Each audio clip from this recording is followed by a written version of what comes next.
کاشف چودھری صاحب یہ بتائیے گا کہ پاکستان کے اندر صنعت کار یہ تو کہتے ہیں کہ ہمارے پاس سازگار مول نہیں ہے، ہم باہر جا کے انویسٹمنٹ کریں گے، لیکن ابھی SIFC special investment and facilitation council کے تحت جو آپ کا لائف سٹاک ہے، منرلز ہیں، IT ہے، لمز ہے، ایگریکلچر کو جو ہم اس کے اندر ریفارمز لے کر آ رہے ہیں، تو آپ کو لگتا ہے کہ جو SIFC ہے وہ واقعی صحیح معنوں کے اندر پاکستانی صنعت کاروں کا مستقبل اور تقدیر بدلے گی؟ دیکھیے SIFC جو کام کر رہی ہے ہم اس کو اپریشیٹ کرتے ہیں، لیکن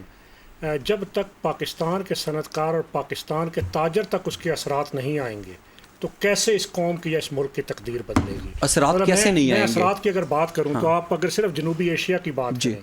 تو آپ کو افغانستان میں 15 روپے یونٹ بجلی پاکستانی روپے کے اندر ملتی ہے،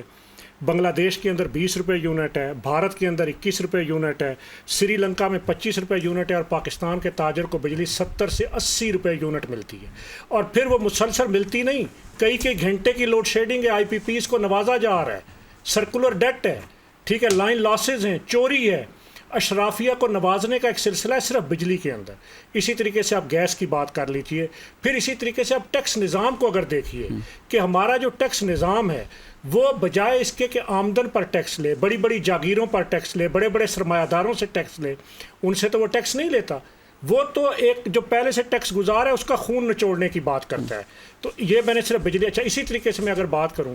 مطلب آپ مختلف سیکٹرز کو اگر دیکھتے جائیں، ریئل اسٹیٹ کا ایک سیکٹر پاکستان کے اندر گزشتہ سالوں کے اندر چل رہا تھا، اس وقت ریئل اسٹیٹ کا سیکٹر جس کے ساتھ لاکھوں مزدور وابستہ ہے، دہاڑی دار مزدور سے لے کر 45 سے زائد انڈسٹریاں اس کے ساتھ وابستہ ہیں، وہ ریئل اسٹیٹ کا سیکٹر حکومت کی پالیسیوں کی وجہ سے اس وقت عملاً وہ ڈیفالٹ کی طرف جا رہا ہے۔ کون سی پالیسیوں کی وجہ سے؟ ٹیکس بڑھانا، ٹیکس پالیسیوں کی وجہ سے، 7E کی وجہ سے، اس کے اوپر ٹیکسز لگانے کی وجہ سے، خوف و ہراس کی فضا پیدا کرنے کی وجہ سے، پورا ریئل اسٹیٹ سیکٹر کے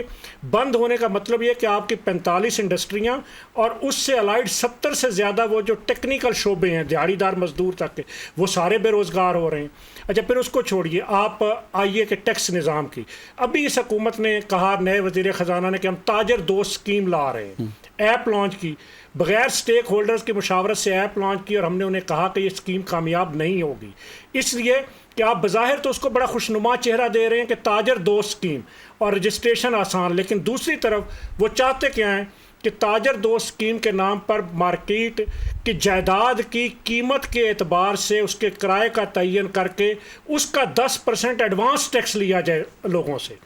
سادہ لفظوں میں کہ ایک چھوٹا سا دکاندار، اس کو بھی 2 لاکھ روپے